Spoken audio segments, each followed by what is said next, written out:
प्रधानमंत्री कौन है? ये तो आप सबको पता होगा, नरेंद्र मोदी जी।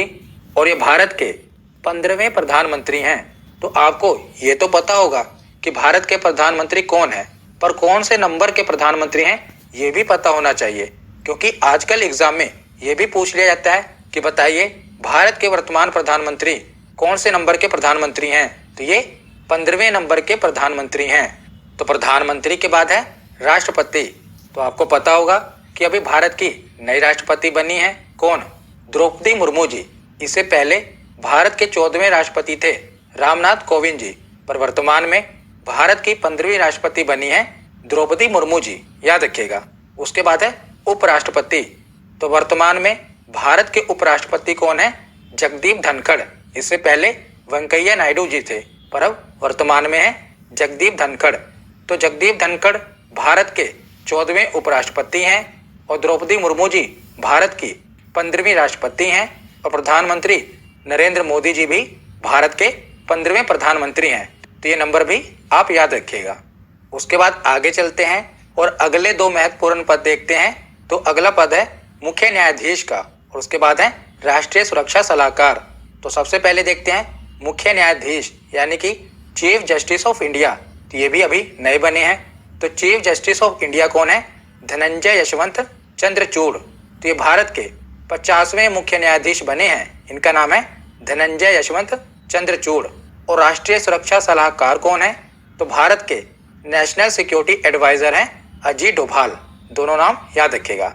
उसके बाद आगे चलते हैं। तो आगे अब हम महान्यायवादी, नियंत्रण और महालेखा परीक्षक और महालेखा नियंत्रक, ये तीनों ही एग्जाम में पूछे जाते हैं और बहुत ही कंफ्यूजिंग है, क्योंकि देखिए एक है कंट्रोलर एंड ऑडिटर जनरल, जिन्हें शॉर्ट में कहा जाता है CAG, और एक है कंट्रोलर जनरल ऑफ अकाउंट, जिसे शॉर्ट में कहा जाता है CGA। ये दोनों अलग अलग हैं। तो पहले हम देखते हैं अटॉर्नी जनरल। तो वर्तमान में भारत के अटॉर्नी जनरल यानी कि महान्यायवादी कौन है? तो ये है R वेंकट रमन, याद रखिएगा।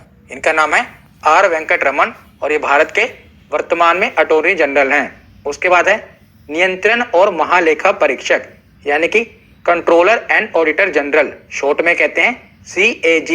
तो वर्तमान में भारत के CAG हैं गिरीश चंद्र मुर्मू। CAG के बाद है CGA, controller general of accounts. तो वर्तमान में भारत की CGA हैं भारती दास। ये भी नई नियुक्त की गई हैं, इसीलिए इनका नाम महत्वपूर्ण है भारती दास। तो अटॉर्नी जनरल हैं R वेंकट रमन, CAG हैं गिरीश चंद्र मुर्मू और CGA हैं भारती दास। उसके बाद आगे हम सभी सेनाओं के प्रमुख देख लेते हैं। तो आपको पता होगा कि नौसेना अध्यक्ष, वायुसेना अध्यक्ष और थल सेना अध्यक्ष, इनके भी ऊपर एक पद बना है चीफ ऑफ डिफेंस स्टाफ, जिसे शॉर्ट में हम कहते हैं CDS। तो भारत के पहले CDS कौन थे? तो जनरल बिपिन रावत जी, ये भारत के पहले CDS थे। और भारत के दूसरे और वर्तमान में CDS कौन है? तो इनका नाम है lieutenant general Anil Chauhan. Very very important, याद रखिएगा। वर्तमान में भारत के CDS कौन है? तो इनका नाम है लेफ्टिनेंट जनरल अनिल चौहान। उसके बाद हम देखते हैं नौसेना अध्यक्ष। तो वर्तमान में भारत के नौसेना अध्यक्ष हैं एडमिरल R हरि कुमार। ये भारत के 25वें नौसेना अध्यक्ष हैं। उसके बाद है वायुसेना अध्यक्ष। तो वर्तमान में भारत के वायुसेना अध्यक्ष हैं विवेक राम चौधरी। ये भारत के 27वें वायुसेना अध्यक्ष हैं। उसके बाद है थल सेना अध्यक्ष। तो थल सेना अध्यक्ष हैं जनरल मनोज पांडे। ये भारत के 29वें थल सेना अध्यक्ष हैं। तो नौसेना अध्यक्ष हैं R हरि कुमार, वायुसेना अध्यक्ष हैं विवेक राम चौधरी, थल सेना अध्यक्ष हैं जनरल मनोज पांडे और CDS कौन है? Lieutenant general Anil Chauhan. उसके बाद आगे अब हम देखते हैं निर्वाचन आयोग। तो देखिए निर्वाचन आयोग में एक मुख्य निर्वाचन आयुक्त होते हैं, जिन्हें चीफ इलेक्शन कमिश्नर कहा जाता है, और इनकी सहायता के लिए 2 इलेक्शन कमिश्नर होते हैं, जिन्हें निर्वाचन आयुक्त कहा जाता है। तो सबसे पहले हैं मुख्य निर्वाचन आयुक्त यानी कि चीफ इलेक्शन कमिश्नर। तो वर्तमान में चीफ इलेक्शन कमिश्नर कौन है? राजीव कुमार। और इनकी सहायता के लिए 2 इलेक्शन कमिश्नर हैं। पहले हैं अनूप चंद्र पांडे और दूसरे हैं अरुण गोयल जी। तो अरुण गोयल जी अभी हाल ही में नियुक्त हुए हैं, तो इनका नाम ज़्यादा महत्वपूर्ण है। क्या नाम है, अरुण गोयल। और मुख्य निर्वाचन आयुक्त, ये तो इम्पोर्टेंट है ही, इनका नाम है राजीव कुमार। तो chief election commissioner Rajiv Kumar, election commissioner Anup Chandra Pande और अरुण गोयल। उसके बाद आगे चलते हैं, तो आगे अब हम देखते हैं आरबीआई। तो देखिए, आरबीआई में एक गवर्नर होता है और इनकी सहायता के लिए 4 डिप्टी गवर्नर होते हैं। जैसे हमने पीछे देखा ना कि एक चीफ इलेक्शन कमिश्नर होता है, उसकी सहायता के लिए 2 इलेक्शन कमिश्नर होते हैं, उसी तरह आरबीआई में एक गवर्नर होता है और उसकी सहायता के लिए 4 डिप्टी गवर्नर होते हैं। तो वर्तमान में आरबीआई के गवर्नर हैं शक्तिकांत दास। उसके बाद देखते हैं डिप्टी गवर्नर। तो पहले डिप्टी गवर्नर हैं एम के जैन, दूसरे हैं एम राजेश्वर राव, तीसरे हैं डॉक्टर एम डी पात्रा और चौथे हैं टी रविशंकर। तो बाकी आप देखेंगे कि चारों डिप्टी गवर्नर में से 3 के जो नाम है एम से शुरू हो रहे हैं, M K Jain, M Rajeshwar Rao, M D Patra और चौथे हैं टी रविशंकर। तो ये 4 डिप्टी गवर्नर हैं। और आरबीआई की स्थापना कब हुई थी? तो 1 अप्रैल 1935 को आरबीआई की स्थापना हुई थी और इसका मुख्यालय मुंबई महाराष्ट्र में है। उसके बाद आगे हम देखते हैं लोकसभा के अध्यक्ष और लोकसभा के महासचिव। तो लोकसभा के अध्यक्ष हैं ओम बिरला जी और लोकसभा के महासचिव कौन है? तो लोकसभा के महासचिव हैं उत्पल कुमार सिंह। तो लोकसभा के बाद देखते हैं राज्यसभा। तो राज्यसभा के सभापति हैं जगदीप धनखड़। तो जो भी भारत का उपराष्ट्रपति होता है वही राज्यसभा का सभापति होता है। और मैंने आपको पॉलिटी की वीडियो में बताया था कि जो भी भारत के उपराष्ट्रपति होते हैं ना, उन्हें जो वेतन दिया जाता है उनके उपराष्ट्रपति के पद के लिए नहीं, बल्कि जो वो राज्यसभा में सभापति के रूप में काम करते हैं ना, उसके लिए उनको वेतन मिलता है। जो भी भारत के उपराष्ट्रपति होते हैं वही राज्यसभा के सभापति होते हैं। तो उनको जो वेतन दिया जाता है उनके उपराष्ट्रपति के पद के लिए नहीं, बल्कि राज्यसभा में जो वो सभापति के रूप में काम करते हैं उसके लिए दिया जाता है। तो ये तो एक्स्ट्रा इन्फॉर्मेशन थी। तो राज्यसभा के सभापति वर्तमान में कौन है? तो जगदीप धनखड़, जो कि भारत के उपराष्ट्रपति हैं। तो सभापति के बाद है राज्यसभा के उपसभापति। तो उपसभापति कौन है? हरिवंश नारायण सिंह। उसके बाद आगे चलते हैं, तो आगे हम देखते हैं नीति आयोग। तो नीति आयोग के अध्यक्ष भारत के प्रधानमंत्री होते हैं। तो इस समय भारत के प्रधानमंत्री नरेंद्र मोदी जी हैं। तो नीति आयोग के अध्यक्ष नरेंद्र मोदी हो गए। उपाध्यक्ष कौन है? सुमन बेरी। और सीईओ कौन है? परमेश्वरन अय्यर। तो यहाँ से एक प्रश्न बनता ही है नीति आयोग से, याद रखिएगा, या तो सीईओ पूछा जाएगा या उपाध्यक्ष पूछा जाएगा। तो उपाध्यक्ष बने हैं सुमन बेरी और सीईओ कौन है? परमेश्वरन अय्यर। उसके बाद आगे देखते हैं, तो एसएससी और यूपीएससी के अध्यक्ष कौन है वो देख लेते हैं। एसएससी यानी कि स्टाफ सिलेक्शन कमिश्नर, तो इसके अध्यक्ष हैं एस किशोर जी। और यूपीएससी के अध्यक्ष कौन है?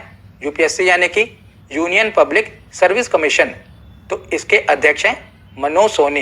एसएससी के एस किशोर और यूपीएससी के मनोज सोनी। उसके बाद हम नासा, डीआरडीओ और इसरो, इन तीनों संस्थाओं को एक साथ देख लेते हैं। तो नासा की फुल फॉर्म होती है national aeronautics and space administration. तो इसकी स्थापना हुई थी 1958 में। इसका मुख्यालय वाशिंगटन डीसी में है और वर्तमान में नासा के अध्यक्ष हैं बिल नेल्सन। तो नासा के साथ देखते हैं डीआरडीओ। तो डीआरडीओ की फुल फॉर्म है defence research and development organisation. तो जब नासा की स्थापना हुई थी तभी डीआरडीओ की भी स्थापना हुई थी। तो आपको भी ऐसे ही याद रखना है कि जब नासा की स्थापना हुई तभी डीआरडीओ की स्थापना हुई। तो नासा की स्थापना कब हुई थी? 1958 में। तो डीआरडीओ की स्थापना भी 1958 में ही हुई। तो डीआरडीओ का मुख्यालय कहाँ पर है? तो नई दिल्ली में डीआरडीओ का मुख्यालय है। और वर्तमान में डीआरडीओ के अध्यक्ष कौन है? तो अभी नए बने हैं समीर वी कामत जी। याद रखिएगा, ये नए बने हैं इसीलिए पूछे जा सकते हैं। तो डीआरडीओ के वर्तमान में अध्यक्ष हैं समीर वी कामत। तो दोनों की स्थापना, नासा और डीआरडीओ दोनों की स्थापना 1958 में हुई थी। उसके बाद देखते हैं ISRO, Indian space research organisation. तो इसरो की स्थापना 1969 में हुई थी। इसका मुख्यालय बेंगलोर कर्नाटक में है। तो इसरो के बारे में अगर आपको डिटेल में जानना है तो मैंने इसके ऊपर डिटेल में वीडियो बनाई हुई है। वहाँ से बहुत से प्रश्न बनते हैं। जो भी इसरो के महत्वपूर्ण मिशन थे वो भी मैंने आपको उस वीडियो में समझाए थे। तो स्टैटिक जीके की प्लेलिस्ट में आपको वो वीडियो मिल जाएगी। तो इसरो की फुल फॉर्म है इंडियन स्पेस रिसर्च ऑर्गेनाइजेशन। इसकी स्थापना 1969 में हुई थी। इसका मुख्यालय कहाँ पर है? बेंगलोर, कर्नाटक में इसका मुख्यालय है। और वर्तमान में इसके अध्यक्ष कौन है? तो वर्तमान में इसरो के अध्यक्ष हैं एस सोमनाथ। तो देखिए, नासा के अध्यक्ष हैं बिल नेल्सन, डीआरडीओ के अध्यक्ष हैं समीर वी कामत और इसरो के अध्यक्ष हैं एस सोमनाथ। और नासा और डीआरडीओ दोनों की स्थापना 1958 में हुई थी और इसरो की स्थापना 1969 में हुई थी। तो उसके बाद आगे अब हम जो प्रमुख आयोग है ना, इनके अध्यक्ष देख लेते हैं। तो सबसे पहले है राष्ट्रीय महिला आयोग। तो राष्ट्रीय महिला आयोग की अध्यक्ष हैं रेखा शर्मा। उसके बाद है राष्ट्रीय अल्पसंख्यक आयोग, इसके अध्यक्ष हैं इकबाल सिंह लालपुरा। उसके बाद है राष्ट्रीय बाल अधिकार आयोग। तो बाल अधिकार आयोग के अध्यक्ष हैं प्रियांक कानूनगो। उसके बाद है राष्ट्रीय मानव अधिकार आयोग। राष्ट्रीय मानव अधिकार आयोग के अध्यक्ष हैं अरुण कुमार मिश्रा। उसके बाद है राष्ट्रीय पिछड़ा वर्ग आयोग के अध्यक्ष, तो अभी नए बने हैं, हंसराज गंगाराम अहिर। ये राष्ट्रीय पिछड़ा वर्ग आयोग के अध्यक्ष हैं। उसके बाद है राष्ट्रीय अनुसूचित जनजाति आयोग। अनुसूचित जनजाति यानी कि एसटी और अनुसूचित जाति यानी कि एससी। तो अनुसूचित जनजाति आयोग के अध्यक्ष हैं हर्ष चौहान और अनुसूचित जाति आयोग के अध्यक्ष हैं विजय सांपला। तो एक बार हम रिवीजन कर लेते हैं। तो आप भी मेरे साथ साथ बोलिए, शर्माइए मत। आप साथ साथ बोलेंगे तो ये नाम आपके सबकॉन्शियस माइंड में जरूर बैठ जाएंगे। उसके बाद आप इसकी रिवीजन करेंगे ना, तो आपको ये याद हो जाएगा। तो चलिए दोबारा बोलिए। राष्ट्रीय महिला आयोग के अध्यक्ष हैं रेखा शर्मा। राष्ट्रीय अल्पसंख्यक आयोग के अध्यक्ष हैं इकबाल सिंह लालपुरा। बाल अधिकार आयोग के अध्यक्ष कौन है? हाँ, प्रियांक कानूनगो। राष्ट्रीय मानव अधिकार आयोग के अध्यक्ष हैं अरुण कुमार मिश्रा। पिछड़ा वर्ग आयोग के अध्यक्ष हैं, नए बने हैं, क्या नाम है? हंसराज गंगाराम अहिर। अनुसूचित जनजाति आयोग के अध्यक्ष हैं हर्ष चौहान। अनुसूचित जाति आयोग के अध्यक्ष हैं विजय सांपला। तो इसी प्रकार आप बोलेंगे तो आपको याद होगा। उसके बाद देख